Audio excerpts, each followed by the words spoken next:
Holy sh! Hey everybody, you're listening into Dr. Berst from Auckland, New Zealand, and welcome to the first episode of Why the Hell. I first came up with this video concept in 2016, which was based off a variation of what I was already doing in the real-time web series. The idea of this video is to break down the thought process and understand why the hell writers do what they do in their pieces. In this short 15-minute clip, I offer a visual analysis of the sketching, colours, letters, designs, techniques, and overall approach to the piece. For those of you who are still new to the graph game, hopefully my perspective can get you to think about these elements when painting your own piece. So, to kick it off, let's speak a little bit about sketching. So, there's three main points that I want you guys to take away from this. And the first is when you're sketching, often I obviously look at the space first, and then really from there I'm thinking about how big is my piece going to be. And so from there, I often do this kind of grid format where I'm basically spacing the letters out, stepping them out by foot first, and essentially drawing just a massive rectangle to make sure that all the letters are really in proportion, and so that some letters aren't too small and some letters aren't too big, or making sure that there's essentially enough letters within the piece, and to ensure that there's enough spacing between the letters unless it's an intention that I want the letters to overlap. There was a period, particularly during 2016, over the past couple of years, where I had been focusing on painting pieces really which fit within a rectangle, and a particular style that I was doing was really doing this kind of like top-heavy kind of piece, where basically the top, like 2/3 would be a bit chunkier, and then the bottom would be a little bit thinner. And then from that, I would really try to play around with that idea of balance and top heavy and switch those different combinations up. And the other thing as well is whenever I'm rocking up to a wall, I really believe that it's important to have a bit of a sketch or at least a plan of what you're going to do. And it might even be just a simple kind of variation of what you've done in the last piece. But to me, I find it actually a little bit boring just to paint the same old piece over and over again. So I think that if you're able to bring a sketch, that's definitely going to help you to be able to experiment and be able to try something out on the wall that's a little bit different than your last piece, because you don't want to keep just painting the same piece over and over again. And for some writers, that's actually a very typical approach because they've got a certain aesthetic that they really want to achieve, and then it's really about perfecting it. So that is also a possibility, but for me, I'm always trying to, elaborate on what I've done in my last piece, and it might just be little things like designs or different angles or letters that worked well in the last one, and I'm always thinking about how I'm able to bring it to the next piece and improve on the next piece that I paint. The other things that I would say that is really important as well is colors. So with colors, my most obvious or typical kind of approach is really doing the 3-color fade. That's nothing new. However, rather than painting a 3-color fade across the whole piece, with 5 letters, generally to do a 3-color fade or a blend of sorts, or 4-color fade or even more, in each of the letters. And so that approach really was spawned, actually out of necessity. So when going out there painting a lot of pieces, particularly at nighttime, you're limited to really what you can carry, and sometimes depending on what you paint, I was typically bringing anywhere between 12 to 15 cans, and rather than doubling up with 2 of the same color, I really limited myself to just bringing 1 color of each can, and then kind of, if I ran out of 1 color, just being forced, into a position where I had to use basically what I had and elaborate on that and improvise. That really, challenged me to work with what I have, and so, because you don't always have that luxury of being able to go back and just pick up a can of color, from home or something if you don't have it. So that process really, working letter by letter, also really gave me an opportunity to work up the colors and really figure out, how I could apply color in such a way that, it's equally distributed, but at the same time, it can emphasize certain aspects of the letter and create a little bit of contrast. And so the other things that I'm also thinking about as well is when I'm choosing my colors is working tonally. So often if I'm choosing the, range of purple tones, I will have something that's really light, a mid-tone, and then something that's often dark and possibly for an outline. And the same thing for the pink. pink tones, I might have something that's, within the lighter tone, and then medium, and then in the mid-range, and then something that's a bit darker. One color that's, typically a staple within all of my graffiti pieces is black. That's something that I really prefer, and I think that really derives from my interest in doing things like illustration. And so often illustration, very graphic illustrations like cartoons and comic books have that kind of hard edge, kind of graphic outline. So that is definitely something that I think I try to bring through to my pieces, and that's often how it translates. And when I'm doing my more niche style pieces where it's kind of like more than a 3-color fade, then I'll blend different colors into the outline rather than just black. So one of the other things as well that I do when I'm working with some of my pieces is I alternate my colors. What I'm generally doing is you'll see that I'm working letter by letter. Rather than taking approach the whole piece, I am breaking down each letter as I go and making sure that each letter is colored in and sketched up exactly how I want it to be before I'm moving on to the next one. And so my painting process here with the colors is really about, using a light to mid-tone fill on, say, the first letter and then the third letter, and then in between there I've got a negative. Often I'm kind of bouncing between this idea of positive and negative, dark outline, a light outline, and just trying to play with these different combinations rather than have, a single black outline to outline the whole piece, or the typical kind of 3-color fade, which once again goes throughout the whole piece. So really for me it's about playing with this idea of having a somewhat equal distribution of color, or maybe having certain colors in specific places of the piece to create a little bit of a contrast. I would say that the third point really is focusing on the letters, and particularly I guess the style. So when I'm really looking at my letter forms and sketching it up on the wall and also at home, I'm really trying to have a balance between angles like curved lines and really hard edge straight lines.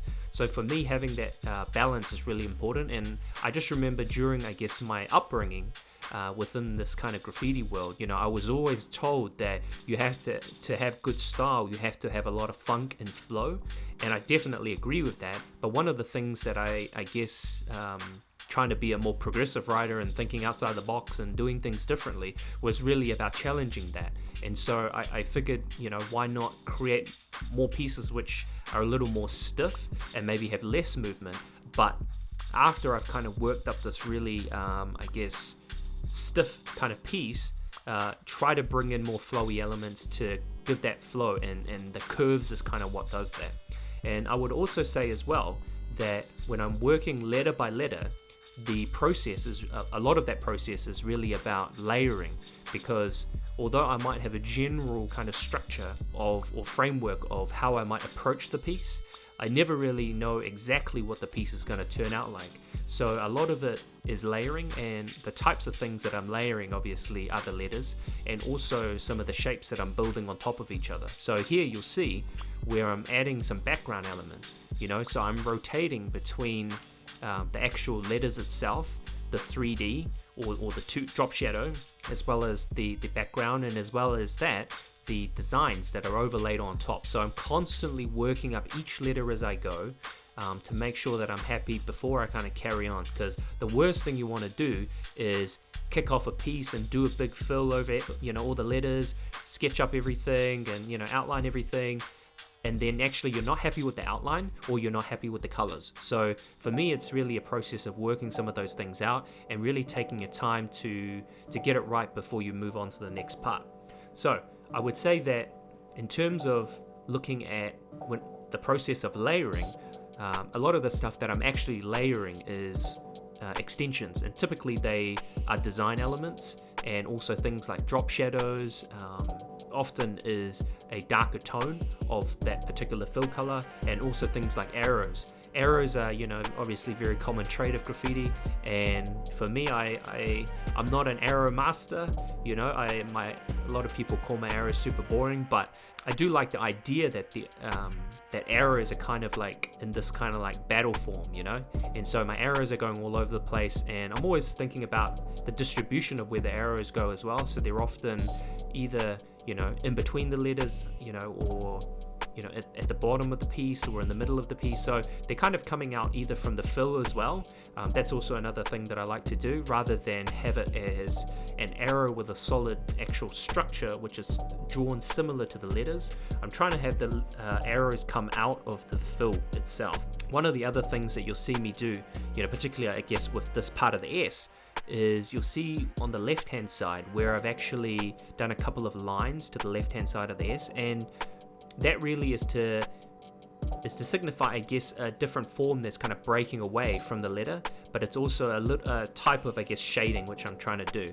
And you'll see as well in the middle of the S, I'm actually trying to, with the fill colors, add some more design elements. So rather than, I guess, a typical 3-color fade and just kind of leaving it as is, generally I try to break up that fill and try to bring, for example, that blue over the top color of the fill, and then just work those back into each other. So I think it's really about making it a little more dynamic rather than just looking a little more flat. And you also see this little gray shape and inside the S there, and that shape there actually is supposed to be coming from the T itself, but of course I haven't drawn the T yet, so you can't quite see it yet, but that's supposed to be an element which derives from the T, which is a little more suggestive. Now I'm kind of at this stage already where I've nearly finished most of my piece. I'm taking a step back to have a little look at how much of the piece I've completed, and really kind of taking a moment to reflect, because with this particular piece, I painted it within about 2.5-3 hours, but often I really feel like some of the best pieces that I painted, I've actually taken about 8 or 9 hours, if not even longer, to really refine it. So if you're in a little bit of a rush, you're obviously going to have less time to be able to work out some of your ideas, but it's really important to spend some of those times painting the pieces where it takes a little bit longer. I'm taking a moment and just to sketch out the crew names, and while I am doing the crew names, I just have a little moment. This is kind of a bit easier for me to do, and then it actually gives me a moment to reflect, I guess, on what I've painted so far in 80% of the piece. And really some of the main techniques that I'm also using, you'll see here, is that, well, throughout the pieces, that I've been using an astro cap. And so an astro cap, for those that don't know, it's a fat cap, and generally they work really well on iron lacs, because what I can really get with those caps on those cans is a really pointy, I guess, stroke, but it also goes from really wide to really skinny, and it also obviously enables me to fill really fast. One of the techniques that I do as well, which I see a lot of younger writers don't do, particularly in New Zealand, is when you fill, you need to make sure there's sufficient, I guess, distance with the can from the wall to make sure you actually get an even blend. I see a lot of people do a really shallow blend and it looks really abrupt. So for me, I generally like the very smooth transition of colors. One of the things that you'll see me do here as well is you'll see me working through all of these designs back over each other. And as I mentioned earlier about the color, it's really important that you've got an equal distribution of how these colors kind of flow throughout the piece. So I'm constantly, I guess, looking back and forth between, the T, the E, R, and S and T, to make sure that the colors are distributed evenly, and not so much so that there's too much pink at the top or not enough light blue at the bottom. I'm always thinking about how I can basically work the colors on top of each other. And generally one of the things that I'm always doing, I guess more towards the end, is thinking about how I can give the pieces a little more depth. And by doing that, you can, particularly with reversal pieces where you've actually got a light color outline, typically one of the things that I'm doing is adding a little bit of shading. So you can achieve this, I guess, by putting some of the black underneath some of the arrows, or it might be that you actually shade the black into the letters, or also you might add some designs which can really help to create that kind of contrast and pop the piece out. And when you're at this stage of the piece where you're nearly finished, it's actually really good that before you finish up, you actually go through look at the whole piece, just to make sure that you're tying up all the loose ends, you're making sure everything is as clean as it can possibly be, and you're basically doing some cutbacks, things like, if there's some drips that you can clean up, tidy it up, because in the photo, you don't want that to be there forever. And I would also say that at this stage, this is where I'm kind of adding the highlights with the white. I'm always reserving the white to the last bit as much as I can, and you'll see that there's often some floating highlights. And this brings us a close to the first episode of Why the Hell, the visual breakdown of this Berst piece. Hopefully that was insightful for you guys. If you'd like to see more videos like this, make sure you like and subscribe, drop us a comment, tell us who you'd like us to break down next, and we look forward to hearing from you.